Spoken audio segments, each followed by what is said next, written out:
Now leave them alone. This morning, two new major American cities now in the crosshairs of President Trump's ongoing crusade against illegal immigration. Can you put handcuffs on him, please? The Department of Homeland Security saying raids in New Orleans are targeting people specifically released after arrests for violent crimes like home invasions and armed robberies. In Minneapolis, a senior law enforcement administration official telling NBC News ICE officers are not specifically targeting the city's large Somali population, though on Wednesday, President Trump again taking aim at the group. And the Somalians should be out of here. They've destroyed our country. So anyone who looks like me, that's who ICE is hunting in Minneapolis. Hunting? Hunting. You feel hunted? We feel hunted. Minneapolis City Councilman Jamal Osman was born in Somalia. How did it hit you when you heard what the president had to say? You know, the saddest part for me was just trying to answer my daughters and saying that why are we being singled out? The Minneapolis area is home to America's largest Somali population. According to census data, a large majority, 87% of them, are U.S. citizens. The Trump administration's fixation on the group seemingly rooted in federal charges filed against dozens in the community for allegedly stealing hundreds of millions of dollars in taxpayer money, including some from public programs intended to feed low-income children. Focuses on those twin cities more because of the criminal activities been uncovered by DOJ and DHS. This man, who did not want to give us his name, is the son of Somali immigrants. He says people in his community are afraid to leave their homes. Because of that 1%, you know, he's using the whole Somali community in Minnesota as basically a scapegoat to do whatever he wants.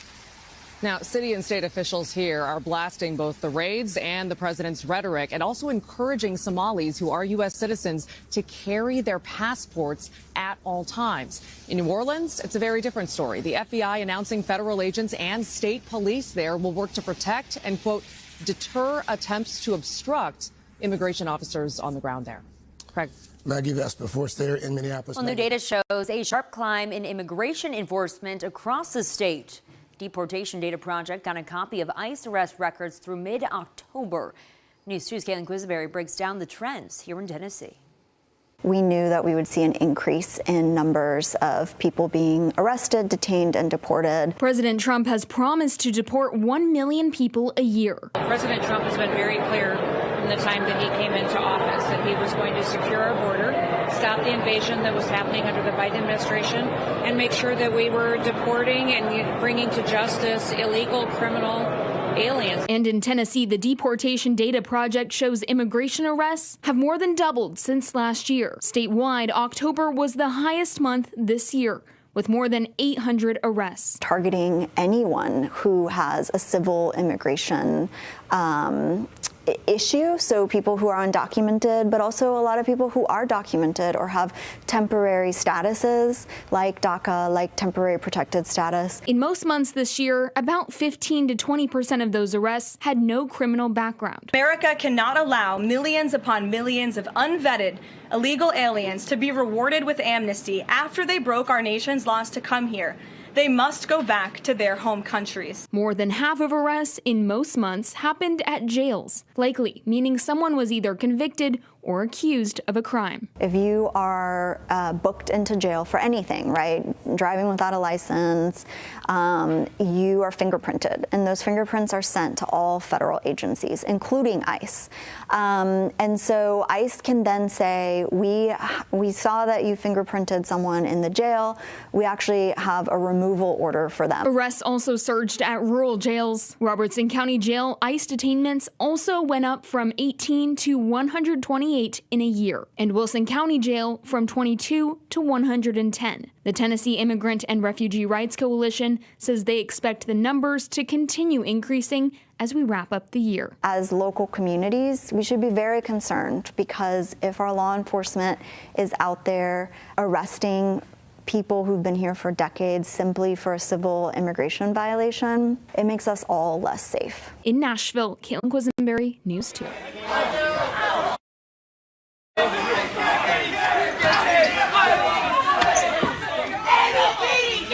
Exit!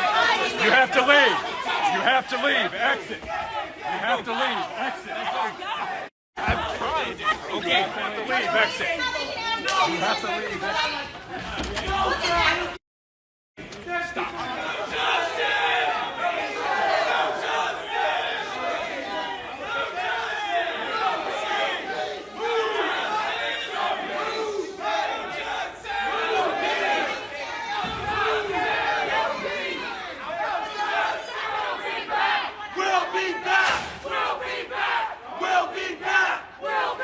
Meanwhile, in Germany, the country has introduced a controversial new military service law. It's controversial because it allows for needs-based conscription. So conscription rules, it appears, are back in Germany.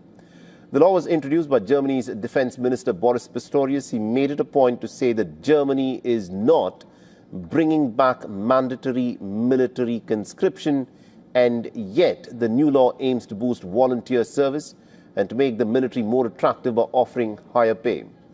However, Boris Pistorius has warned that if they don't get the desired numbers, then compulsory conscription for military service could be back in Germany. This military service is voluntary, and it will remain so if everything goes as well as we hope it will. But yes to honesty, and that's what I stand for here this morning. If it's not enough, and if the threat situation continues to develop in the same way or worsens, we will have no choice but to introduce compulsory partial military service in order to protect this country. And that includes you, ladies and gentlemen.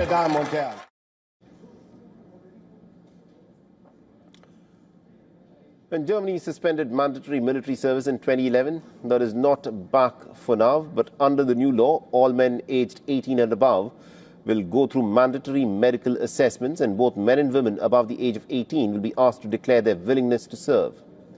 Now, Germany is trying to increase its total military strength to 460,000 soldiers. This will include 260,000 active full-time duty soldiers and 200,000 reservists. Now, these are NATO targets, and Germany's current military strength is far from the target figure. The law passed with a majority of 323 against 272 who opposed it in the lower house of the parliament.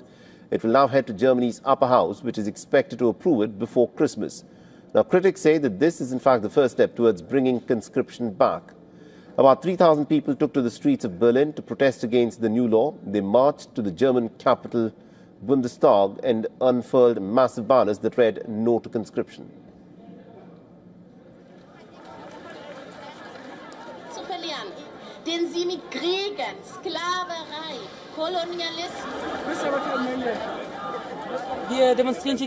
We are demonstrating here against conscription. I am 18 years old, and I definitely don't want people from my generation to have to go to war for a country that does little for us. There is no investment in our pensions, not in our future, not in the climate. I don't see any good reasons why our generation should have to go to war.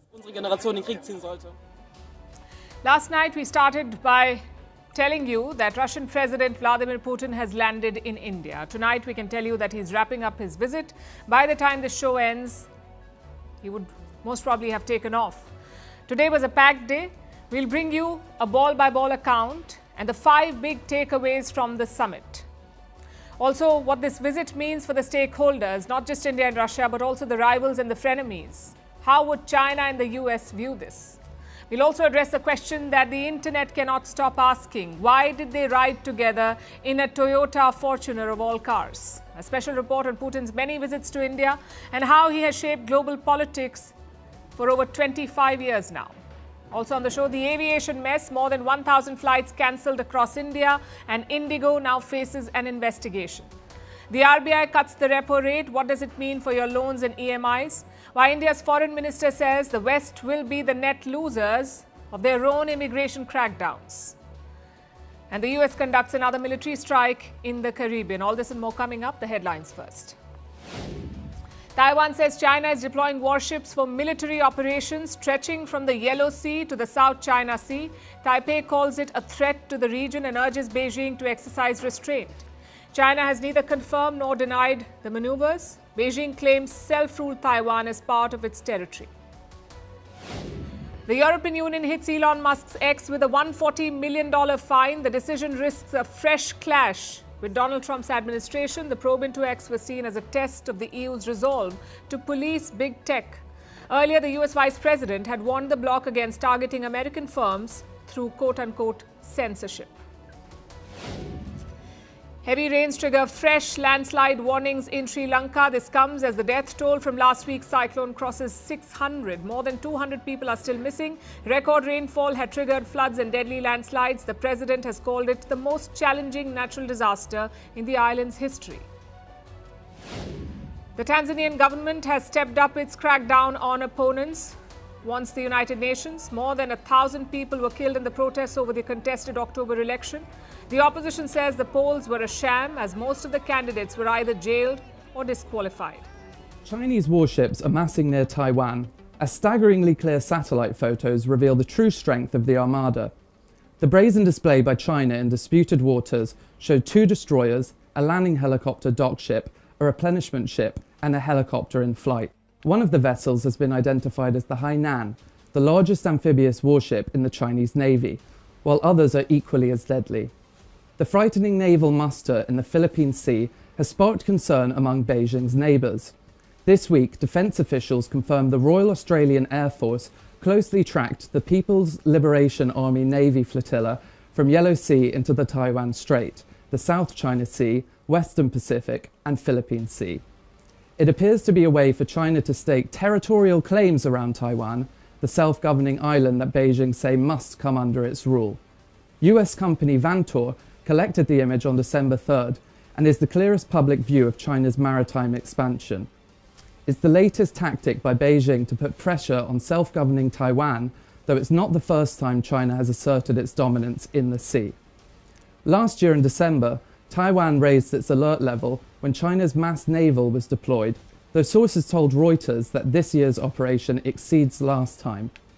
In Tokyo, the defense minister said on Friday that Japan was watching the Chinese military movements with great attention. Amid an escalating war of words sparked by Tokyo's comments on Taiwan, experts reveal how knife-edge relations could spiral into direct military confrontation with one wrong move. The furious row between Asia's 2 biggest economies has erupted over Taiwan, the self-governing island that China say must come under its rule. Japan's Prime Minister infuriated Beijing by saying Tokyo could respond militarily if China were to try to seize control of Taiwan. Now, experts have warned that the war of words marks a very dangerous situation in the region. Shalom, giving all praises, honor, and glory to our power, Yahweh, Bahashem, Yahweh Shai, Bahashem, Rachak, Wadash. Double honors to the apostles, the bishops, and the elders of Great Millstone. Peace and blessings to the whole for the elect of the tabernacles of David, scattered throughout the four corners of the earth, and wherever you may be, wherever you may be, to I say Shalom, Yahshua, Shalom. All right, I'm trying to make this brief as possible. I did see one of the things I was trying to find what I was looking for here, which is some recent news where Putin pretty much, it wasn't even a threat. It wasn't a threat. It's just saying that he was pretty much stating that he's not saying that he was going to attack anybody, but if they decide that they want to attack, then he's ready. Like, it's whatever. Which we've been saying it about Putin for a little while now. Like, he's, of all these world leaders, he seems to be the one that's most, cool, calm, and collected. Next to that is probably Xi Jinping, because he's which we've been talking a lot about China as of late as well. But yeah, Putin, he's confident in, against Ukraine. He's confident in general when it comes to war or whatever. And China seems to be, the same way, which, they recently had their, I guess you can call it a military parade showcasing their weapons and things of that nature, their army and all these different things. And they've been doing a lot of talks about invading Taiwan. And Japan has begun in the middle of that, which is what we were talking about at camp earlier, but camp got cut short. We opened up talking about those things. A battery died so quick. Went from whatever percent it was to 20% to 10% in like 5 minutes, and within 7-8 minutes it was out of there. But yeah, we were talking about those things as we opened up a little earlier. All these different wars, rumors of wars, proxy wars, things of that nature. These things are happening all over the planet, in different places. I already talked about the state of Israel, which there's several places that you can mention with them. Talks about Lebanon being sparked back up. Iran, actually not Iran. Well, yeah, maybe you can throw Iran in there because there's a clip. I can't remember exactly what it was. Iran and Turkey coming to some kind of, form of an alliance to something about establishing a trade route on the Silk Road, which we talked about the new Silk Road, as you know, speaking about China as of recently. But yes, State of Israel going after Lebanon, or at some point went after Lebanon, Iran, you got the Houthi rebels, the Palestinians, and Iraq. Okay. You got Russia, Ukraine, and there's a lot of, static between that because, how the trickle down effect works. There's a lot of talk, which we talked about that earlier, which is what this goes into. Well, Russia had, I said I can remember earlier, it was the ships or submarines. As a matter of fact, I'm just going to click on it while it's here, because I'm going to go back, and there's another one that I saw as I was trying to find this here. Hold on. So it says Russia ready for war if Europe starts it. See, Russia ready for war if Europe starts it. Putin says as U.S. peace talks end without progress. And we read that earlier, Matthew 24. All right, there should be wars and rumors of wars. Okay, let's just read it now. I guess not. I mean, I guess so. Why not? Why not read it? And this is not the main topic. It's just one of these topics here. Matthew 24. Just generalizing everything. You should hear wars and rumors of wars. See that you be not troubled. For all these things must come to pass, but the end is not yet. For nation shall rise against nation, and kingdom against kingdom. That's what we see. You see some of everybody fight, some of everybody fighting, some of everybody. Okay? Whether it be direct confrontation, proxy war, or, just threats, okay, in general. All right? You see these things happening. These are what signs of the end. That's why it says, for all these things must come to pass. Now, there's other things that are listed here in verse 7, but notice in verse 6, it says, you shall hear wars and rumors of wars.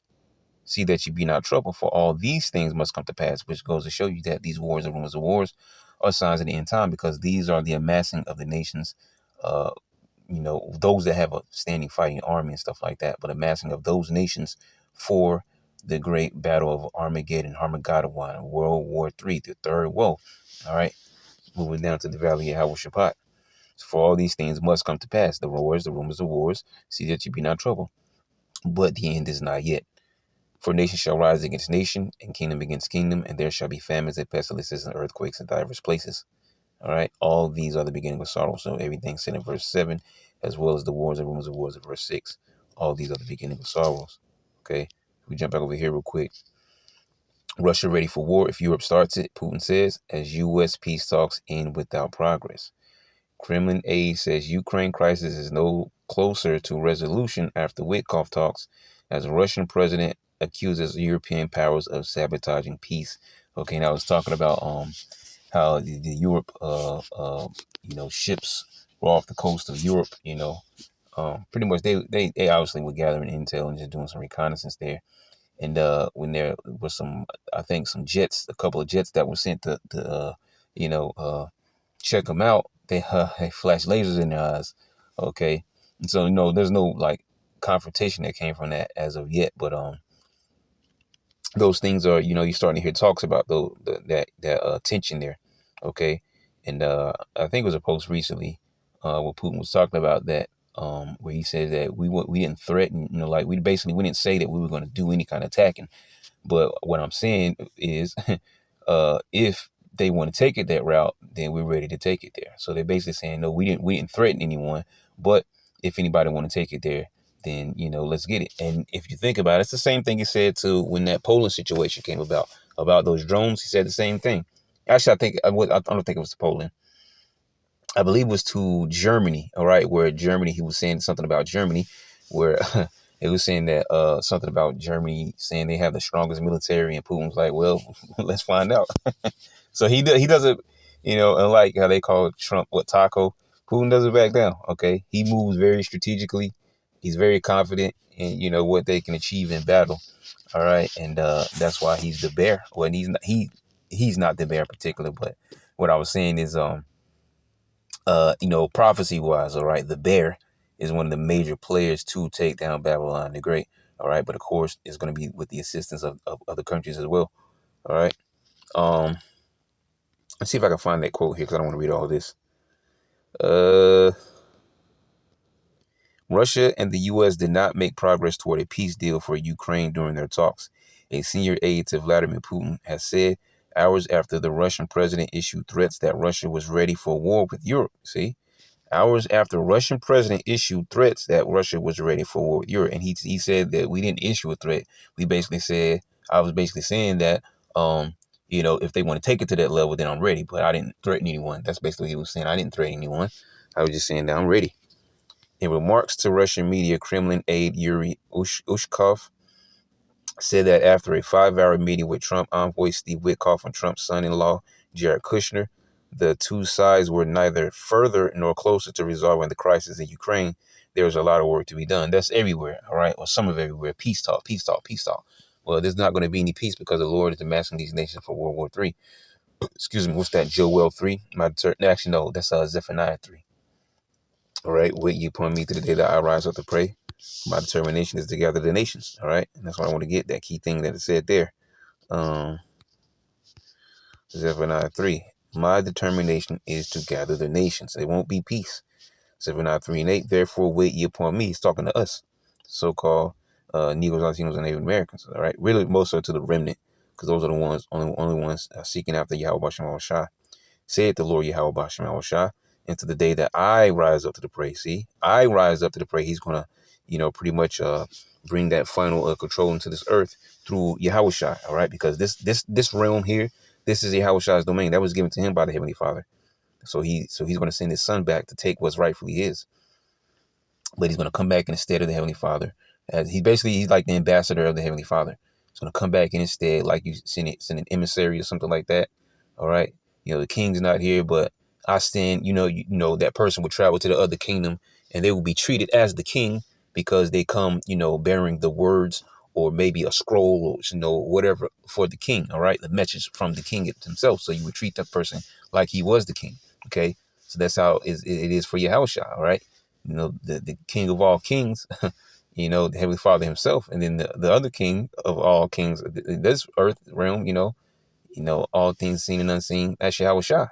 OK, so the Heavenly Father sending back Yahushua to claim what's rightfully his, which is going to be by war, like all kingdoms, you know, usually, you know, and I say usually because not every single place is taken by war, but usually by war. He's going to take what's rightfully his by war.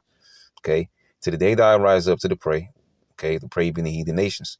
For my determination is to gather the nations, not make peace deals. That's why every peace deal you see them making, it gets broken, especially when you're dealing with the Israelis. There's a lot of times firing missiles while they're talking about peace, or while they made a peace deal, and then next thing you know, 24 hours later, less than 24 hours later, a rocket flew. Okay, because that's the Lord controlling the minds of these kings of the earth. Proverbs 21:1. All right, that I may assemble the kingdoms. You see, notice how it keeps saying I. The Lord is doing these things. I, the Lord, do all these things. I rise up to the prey. I may assemble the kingdoms to pour upon them mine indignation, his righteous anchor. Okay, that's what he's sending Yahushua back for. Revelation 19:11. In righteousness he doeth judge and make war.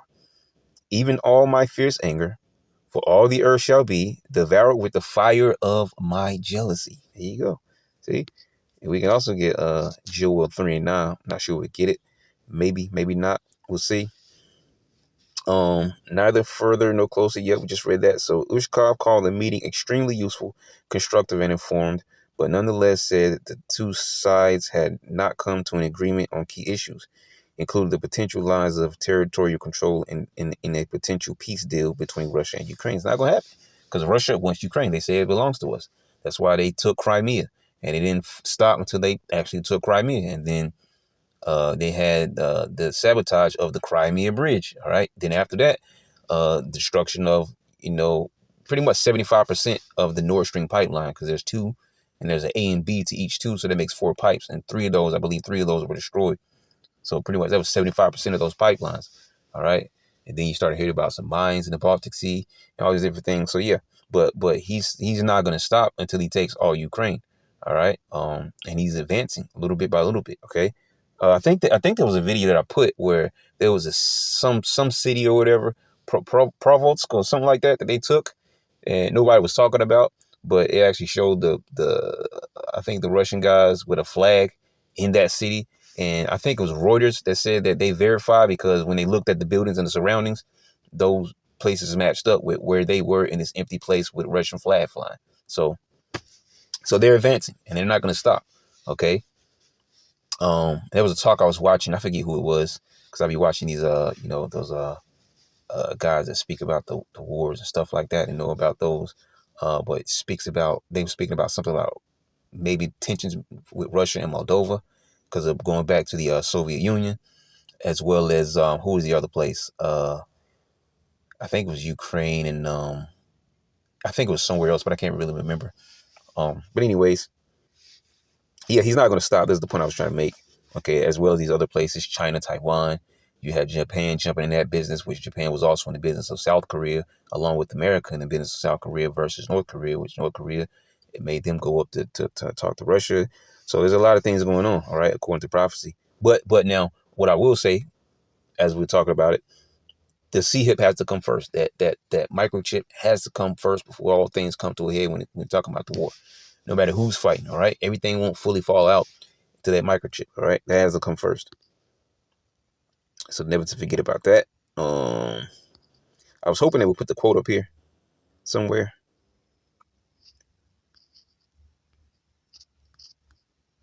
Probably not, unless I'm looking over it. There's a lot there anyways, but you pretty much get the gist of it. As a matter of fact, we could probably just play the video. Where's my thing? I had to turn my headset off. All right, there you go. So you'll be able to hear it, because if not, all right. Because this is probably it, what he was speaking about. Where's the volume? Forever. Okay, here we go. Here's the truth. У них нет мирной повестки. Они же на стороне войны. И даже тогда, когда они пытаются якобы внести какие-то изменения в предложение Трампа, мы же это отчетливо видим. Все эти изменения направлены только на одно. На то, чтобы вообще заблокировать весь этот мирный процесс. Выдвинуть такие требования, которые для России являются абсолютно неприемлемыми. Они это понимают. И тем самым свалить потом на Россию сворачивание этого мирного процесса. Мы не собираемся воевать с Европой, я уже об этом 100 раз сказал. Но если Европа вдруг захочет с нами воевать и начнет, мы готовы прямо сейчас. Если Европа вдруг захочет начать с нами войну и начнет ее, то очень может быстро произойти ситуация, при которой нам не с кем будет договариваться. And that's what we call big boy talk, right? He says if they want to start a war, we're ready right now. And if they start a war, there ain't gonna be nothing left to negotiate with. He's basically saying, well, I'm gonna wipe their asses out. Okay, we just gonna take them off the map. That's his boast. Okay, so yeah. That's what we call big boy talk, right? You can get this from The Guardian or anywhere else. I often go to Guardian. I use that a lot, especially for, tech. I haven't gotten much for tech as of late, but yeah, I'll check those things out, So yeah, Russia ready for war if Europe starts it, Putin says, as U.S. peace talks end without progress. And I'm going to back up real quick. I'm going to see if the other thing is still there that I saw as I was looking for this. Where is it?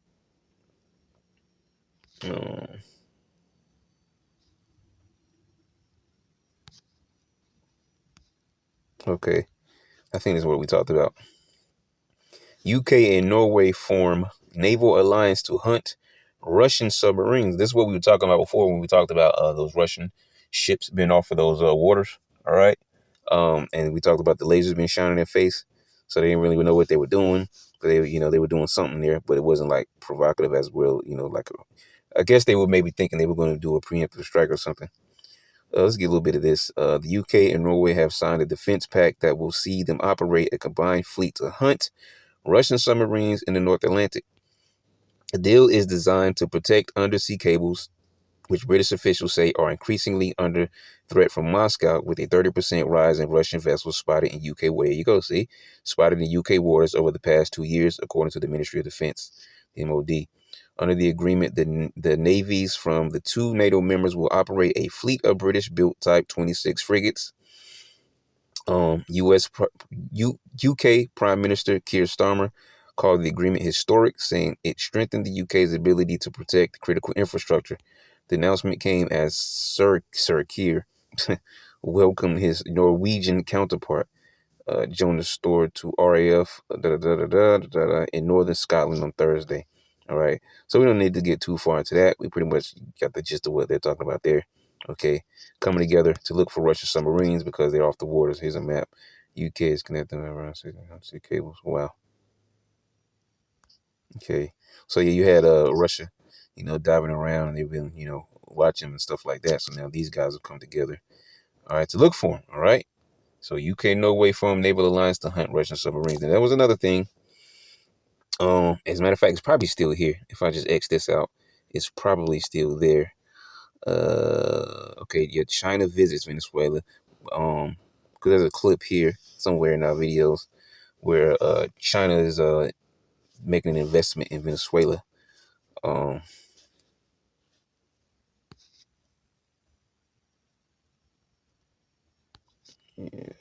Okay, I think I actually looked into this one, the South Morning Post.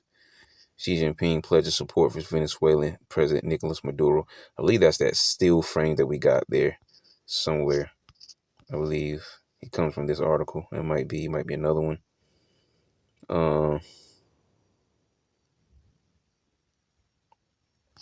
Because we know there's been a threat from Trump that he's gonna probably start a land operation soon, supposedly, he says. All right, and we're not really knowing what direction. Yeah, that's that still frame right there that I have in there. What direction that's going to go? All right. Is Russia going to do anything? Is China going to jump in? Which we see China, kind of strengthening them there. Okay, so which we know China is a part of the BRICS nation, a core member of the BRICS nations at that. Okay, and we've been talking a lot about China with the Belt and Road Initiative and things of that nature that they're doing. As President Donald Trump warns of zero tolerance for narco states in America's backyard, China is tightening its grip on Venezuela, a high-risk economic and political bet that could soon collide with U.S. power. Okay, and they were trying to say that China is doing this to pretty much, I don't want to say some kind of control, but because basically it's like they're really, for lack of better words, like they're getting indebted to them because they're investing $4 billion. Let me just read it, because like I said, it was in a still frame. I don't know where this video is going to pop up at in the whole video, but it says China will provide Venezuela with the $4 billion credit line under an agreement signed on Monday, with the money to be paid by oil shipments from OPEC members Venezuela. The deal was linked during a 24-hour visit to Venezuela by Xi, who is who is on a tour of Latin America. All right. So yeah. So that's so much. That's why we read the Matthew 24, because there's so much noise going on everywhere with everybody, right? But these are prophetic things, okay? Wars and rumors of wars, which includes proxy wars, because that's the rumors of wars. All right. So the countries are going to head up with another country, or they're doing it through proxy wars, or they're threatening one another. Right. So there's a lot of different action going on in a lot of different places. And you can just look into all these different things. I try to keep up with them to the best of my ability. All right. I often put on these guys like the first guy I started watching when it comes to like military stuff and things of that nature is Scott Ritter. And there's another guy that I watch, Colonel Douglas McGregor. You check him out too. He be on some stuff too. And there's a couple other people that just be random, but I mostly watch those guys. So yeah. And some other guys brothers I mentioned, like what's this one guy's name? I think it's Peter Schiff or something like that. I believe that's the old guy with the glasses. If I got his name right, but I watch him sometimes too. But he's more so like, I think he's more like an economist or something like that. But those first two guys, Colonel Douglas McGregor, and the other guy, Scott Ritter, when it comes to this war stuff and all this kind of talk like that, I watch them all the time. All right. So I can try to understand these things for myself and just see, how they line up with the scriptures, with prophecy and things of that nature to the best of my ability. There's probably some more things we probably could have talked about. I just don't remember because we talked about so much. We didn't get that Joel 3, but you read that for yourself starting in verse 9. All right. As a matter of fact, I just pulled up on the screen anyways. Like I said, we opened up earlier talking about these things, but I definitely got cut off. Yep. Proclaim ye this among the Gentiles, which are the heathen nations. Prepare war. Wake up the mighty men. Let all the men of war draw near. Let them come up. All right. Beat your plowshares into swords and your pruning hooks into spears. Let the weak say, I'm strong. That's what you see them constantly testing new missiles, do this, do that, upgrade this, upgrade that, so on and so forth. So on and so forth. Assemble yourselves and come, all ye heathen, and gather yourselves together round about. Thither cause thy mighty ones to come down, O Lord Yahweh. Let the heathen be wakened and come up to the valley of Yehoshaphat. All right. It says, for there will I sit to judge all the heathen round about. He's going to gather them, as I said before, for war, for battle. Okay. Get rid of this, get rid of that. Yeah. So this is what you'll get later on. I was just trying to see, Venezuela talk with China. I think that was, I can't even remember. That still frame. And yeah, I can't remember everything that was here. So yeah, I'll just end it there. Instead of trying to go into all of it. Maybe there's something else to talk about. We'll just come back at it again. It's been a while, but yeah, just a little bit, a couple updates there. All right, wars and rumors of wars. All right. But see that you be not troubled, for all these things must come to pass, and the end is not here yet. So, Lord willing, you edify. To the rest of the news. The world is watching Venezuela right now, and tensions are reaching a boiling point. It started with a post, not a secret report, not a classified order here. The world is watching Venezuela, and tensions, they are reaching a boiling point. You're watching Times XP. My name is Dhriti Athri, and it all started with a post. Not a secret report, not a classified order. A post by Donald Trump on Truth Social saying that the airspace above Venezuela should be considered completely closed. Close to whom? Pilots, airlines. Even he claimed drug dealers and human traffickers as well. The message sent shockwaves. Venezuela called it colonialist. Well, the violation of international law. And now another superpower is stepping in, and that superpower is China.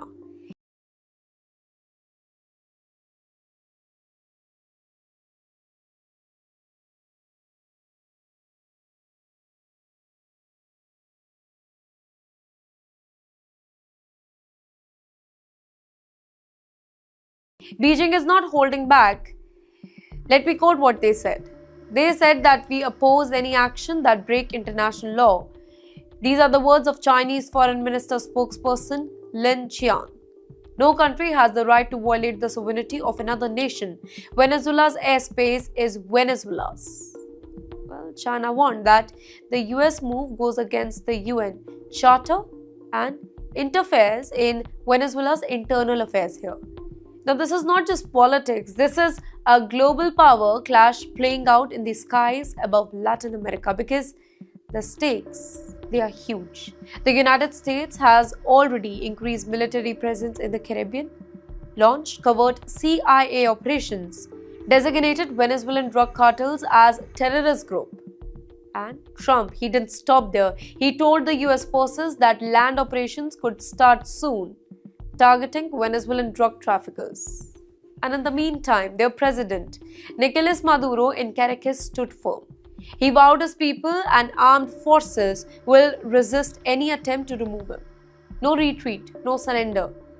And China is watching every single move here. So on Friday, the spokesperson, Mao Ning, he added that the US must lift illegal sanctions. Actions should promote peace and stability in Latin America and the Caribbean as well. Unilateral measures without UN approval are unacceptable, basically. China's message is very clear. Do not interfere. Do not threaten. Do not impose your will. And this, my friend, they are talking to the US, the world's most powerful army, the world's most powerful leaders. Their air is tensed. Basically, every headline here, every tweet, every move is a warning sign. Venezuela, the US, the Caribbean, and now China, they have drawn a line in the sand. One wrong step and this could spiral into something much, much bigger. The world is watching, and so far, nobody is backing down. Times XP will keep you updated on every single twist, every single threat, every showdown, because this is not just Venezuela. This is the next global flashpoint. Well, Turkey has joined Iran to beat the United States and European Union sanctions. Here we're talking about a multi-billion-dollar gas deal.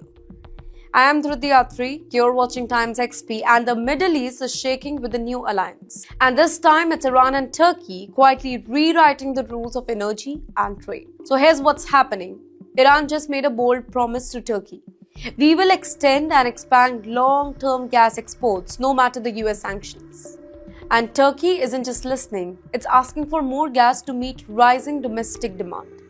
Now here's why this matters. So the US and European Union have been pressurizing Iran with harsh sanctions. But Tehran and Ankara, they are saying that not today, not us. In fact, they are removing the trade barriers, improving transport links, and beefing up the border security. Every step is designed to keep the gas flowing and the money moving, no matter who objects here. It's not just about energy, by the way. The two countries have also talked about Syria, Lebanon and Gaza, showing their partnership, which goes beyond the pipeline here. Even Iran's nuclear issue was on table, with both the nations pushing for diplomatic solutions while quietly sidestepping Western pressure. Here, ladies and gentlemen, the scale is huge. We are talking about a multi-billion-dollar deal, energy lifeline, strategic partnership that is sending shockwaves through Washington and Brussels. This is Iran saying no and Turkey saying yes in a way that could shift power and money across the entire region. In the end, the US sanctions may try to choke Iran, but Turkey is helping Tehran breathe again. The Middle East is watching, the West is worried, and energy deal? Well, it is on high alert.